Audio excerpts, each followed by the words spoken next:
जिल्हा हा कयाधू नदीच्या पावनच्यावर वसलेला आहे.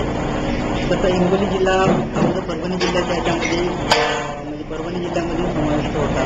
1999 मध्ये परभणी जिल्ह्याचं विभाजन करून हिंगोलीला स्वतंत्र जिल्ह्याचा दर्जा देण्यात आलेला आहे.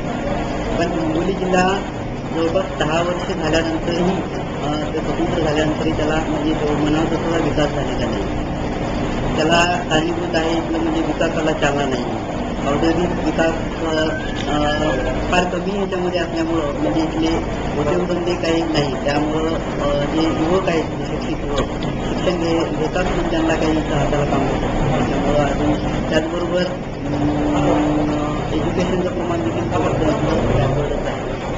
तर आपल्याला जर जिल्ह्याचा विकास करायचा असेल तर इथल्या स्थानिक राजकीय लोकांनी आणि त्याचबरोबर प्रशासकीय अधिकाऱ्यांनी देखील अतिशय जास्त तर हिंगोली जिल्ह्याचा चांगल्या प्रकारे विकास होऊ शकतो. दुसरी गोष्ट आहे की इथं सिंचन म्हणजे जे काही जलसिंचनाचे जास्त म्हणजे इथं हे नाही. त्याच्यामुळं थोडंसं वाटतं जरी सिद्धेश्वर धरण असल्यामुळे इथं थोड्या प्रमाणात आहे पण म्हणावं तितकं शासनाचं इकडे लक्ष नसल्यामुळं असं मला वाटतं की हिंगोली जिल्ह्याचा थोडा विकास झालेला आहे.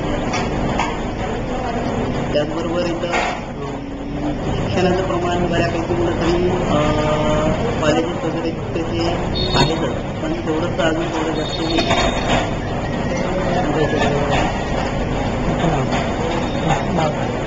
दिलीप साळते लोकमत समाचार जिल्हा माहिती दिली त्याबद्दल धन्यवाद.